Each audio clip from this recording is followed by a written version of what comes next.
And delighted to say I'm joined by Jerry O'Dwyer. How are things, Jerry? Good, David. How are you doing yourself? Oh, I'm very good, thanks. I'm very good, Jerry. Probably not as good as you. You're probably in better weather than we are here at home in Ireland. Yeah, well, the weather is pretty good where I am at the moment. Today I'm in Kentucky Downs, and it's going to get up to, I forget, I'm so Americanized now, we use, it's 80 degrees Oh, yeah. Celsius, and it's Fahrenheit. Yeah, no, it's So, definitely. It's nice here, but not that sort of heat. But Jerry, you're gone to America now a long time. People will remember you riding here in Ireland. You rode plenty for Mick Halford's. You went to England for a while, and then you moved to America. How long are you in America now, Jerry? about 9 years now, David. Okay, About 9 years, I think it is coming up, and yeah. you went over there to ride, then you start training a couple, and now you're up to nearly 40 horses in training now. I am, yeah. Things have gone well. I said I'd come over there with not a great plan. I said I'd come over and see what it was like, and I was just riding out and got to work for some good people. I mean, the first job I had over here was working for Al Stoll, and he had Blame, was a horse who won the Breeders' Cup Classic the first year I was here, and you know, you're sitting on these nice horses here, and I just really started to enjoy it, and I was like, I thought it was a place I could get used to and stay, so I applied for a visa, and I got a visa, and worked for Alan, worked for a few other good trainers, and went down to Niall Brennan down in Florida. He's a big two-year-old consigner, and learned their way of doing things. And then I worked for a few other good trainers, Michael Matz, Andrew McKeever, Bill Mott. You know, I got around to see the way they did things here in America. I still didn't have a plan, but I was definitely going to go training, but I wanted to learn as much as I could and see what I enjoyed doing most and what I thought I'd be good at. And it's completely different here in Ireland. Trainers have their own training establishment, their own yard, their own gallop. In America, it's an awful lot different in sense of you train at a track out of a barn, and I suppose things are done a lot different in America. They are. It is a lot different over here. Even their style of training is so much different. Like you said, over here, they could be like, 4 trainers into one barn. You know, if you just said it could be like a 40 stall barn, and there might be 4 trainers in there with 10 horses. And the way it works here is you really do get free stall rent if you're based at a racetrack. But the key is they want you to run at that racetrack, so you're kind of meant to be locked in to run there. Okay. Now they're very good if you've got a good horse and you're running in a listed race or a group race. You can ship out no problem. Or if they're not using a suitable race for you, if you can't get it going, they'll let you ship out to another track. Or the other option is you can go to one of the training centres, and you do have to pay stall rent there and that, but it's usually per stall, or you have to give you a good deal on a barn depending on what you want. But there's lots of different ways of doing it. I think the overheads are not as bad here at all for a lad getting going, I guess, is the best way to put it. Okay. Because if you have 3 horses, you can get 3 stalls. Yeah, and then in terms of use lads, it's kind of lads that are just on the track, so you just get who you can to ride for you, and is that just the way it goes, or do you have your own set lads that will ride out for you every morning? I have my own set lads now. So when I started off, I came up to Maryland, I think, with where I am based now in Laurel Park with 3 horses, so I was able to do everything myself. Riding them, walking them out, grooming them, doing everything. But then as we started to get a bit bigger, all right, I was able to employ lads. And there'd be always lads floating around the track there coming in looking for a job and stuff. So I got lucky to get a few good grooms first. They're very important. And then for the riders, then as I was getting more horses, I had a few lads, like you said, just take whoever you get at the start to become freelancing around it, buy a couple for you. But as we're up to numbers now, I've got 3 full-time riders and 1 part-time rider now at the moment. I'm not able to get on as many as I used to myself because I just find it hard to be on one and try to look at the rest of them as well. So I still do sit on a few every week. But it's nice to be able to see them on the ground, and then get up on them and see if you're feeling the same thing. So at least I get two different aspects of looking at them, from their back and from the ground. Yeah, definitely. And where you're based in Laurel Park in Maryland, tell us a little bit about that track. How many days a week do they race, or weekly? What way does it work at Laurel Park? So Laurel Park has racing almost year round. They've moved in Maryland. They've got 3 tracks active. They have Laurel Park, they have Pimlico, which they race at for 10 days, and they have Timonium, which it goes there for 2 weeks. But the rest of the year round racing is at Laurel Park. And it's a great facility. The Stronach Group own it. They've put a lot of money into it. The surface is good. They have a big grass track there. They're able to have a lot of grass racing, which suits a lot of people. The prize money is good, and because the facility is fabulous. Even the grandstand and all that. They're after pumping a lot of money into it. It's very family friendly, and they race 3 to 4 days a week, depending on the time of year. Usually Thursday, Friday, Saturday, Sunday, or Friday, Saturday and Sunday, always on the weekends. Maryland can have tough winters, so how does the track handle the snow and the heavy rain in the winter in Maryland? It actually handles it very well. Like I said, the track at Laurel, it takes it can handle a lot of water and a lot of bad weather. I mean, I don't recall missing too many days training last winter. You're going to miss the odd one here or there, but not enough to really affect you. They do a good job of getting the snow off it and keeping the track sealed when there's lots of heavy rain coming, and it drains pretty quickly. And in terms of a jockey, then, do you try and use the same couple of jockeys? I see Sheldon Russell rides a bit for you. Do you try and use the same lads, or is it just best available really at the track? Well, I do try to use Sheldon a lot, Fergal Lynch, and actually Castrenzi. They're probably my 3 main riders around the Maryland circuit. They're all very good riders, and sometimes Sheldon's not available, so I get Fergal on one, or Fergal's not available, I get Sheldon on one.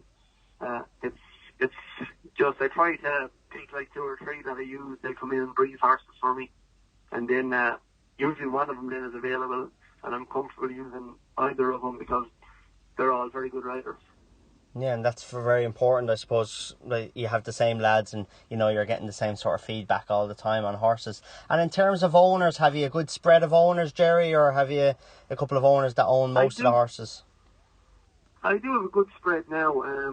I've been very lucky, like that, Dave. When you start doing a bit better and doing well, people tend to come to you, and I've been fortunate. We did get a bit of a snowball effect.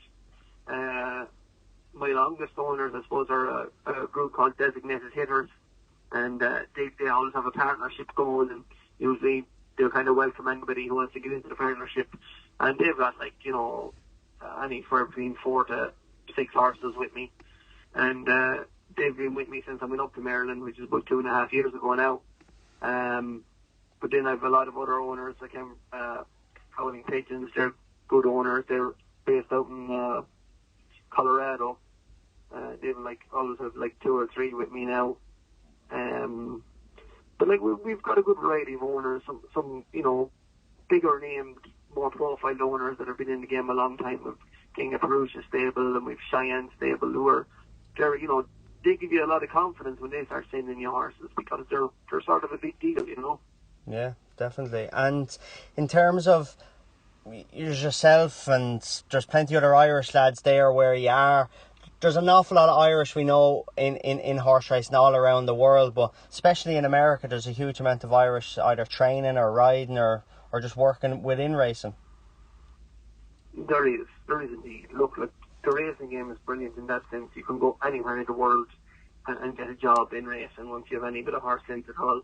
I spend a lot of time in Kentucky. It's where I first went at, and I loved it there. Around Lexington is still one of my favourite places. I miss it a bit in that sense. The Irish community there is phenomenal, and a lot of good horsemen that I learned plenty off of down there.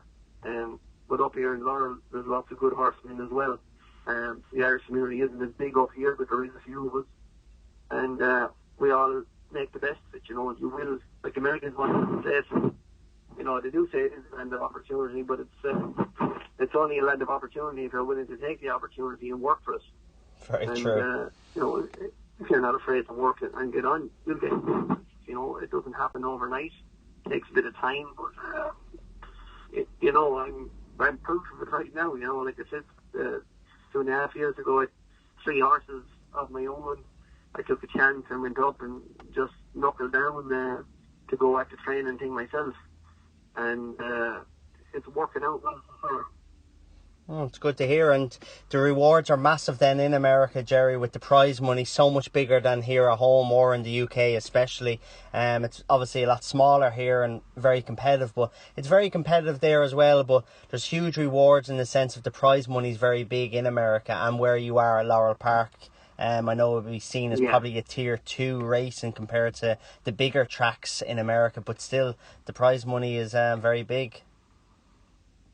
It is indeed. You're running in a maiden there for 40,000 up where I am in Laurel Park, which is very good money. The winner gets 60% of that, and it's great. Horses over here can pay their way once they're sound and healthy.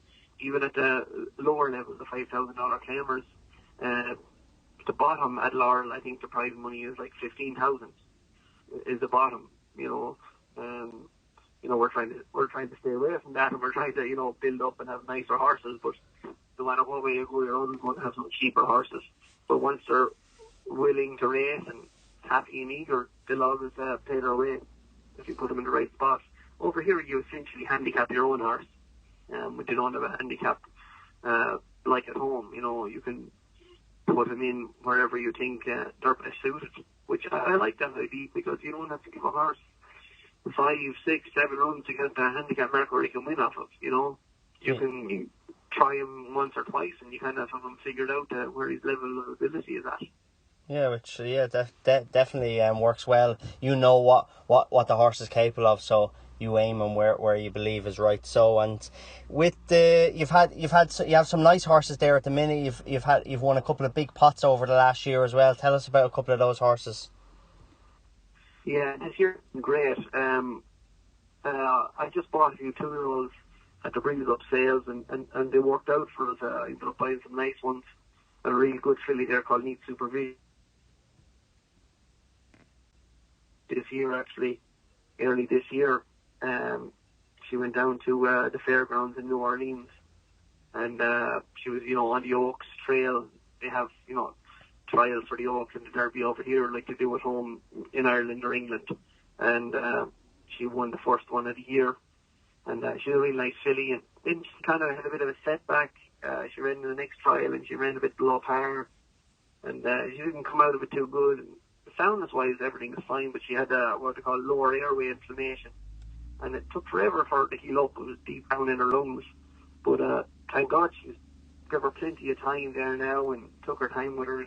She's back there now, working good every morning, and she'll probably have her first run back since her break here in a couple of weeks' time. I think around the 21st of September, we're going to have a prep race for her before stepping her back up into, group races. And you're in Kentucky Downs. I know you have a couple of runners today. What are your chances with those? 2 today, both very nice 2-year-olds.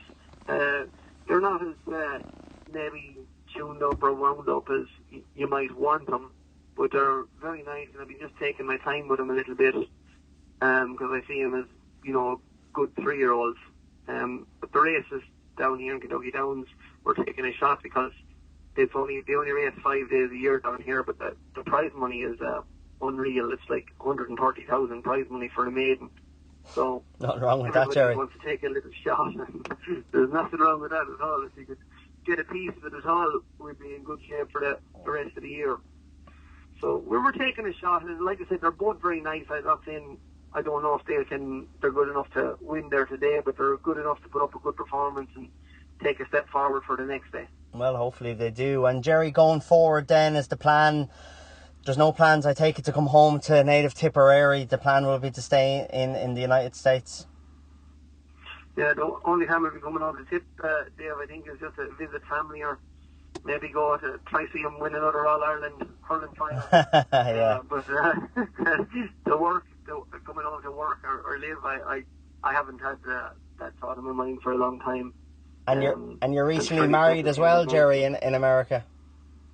I am, yeah, 2 months there now. She's a saint for putting up with me.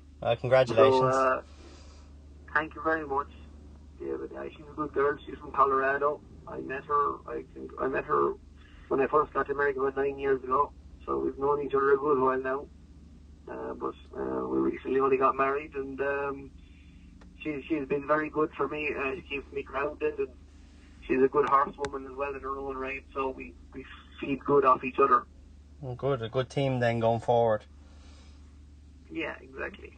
Well, listen, Jerry, thanks very much for taking the call. I know you're busy there in Kentucky Downs, and best of luck with your 2 runners, and more importantly, best of luck for the year ahead and the future in training in America, and hopefully we'll see you soon, Jerry.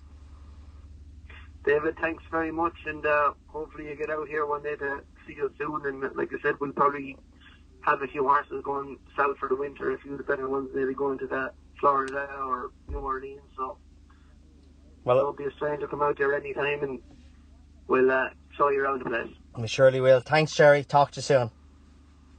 Thanks a million, David. Good man. Take care.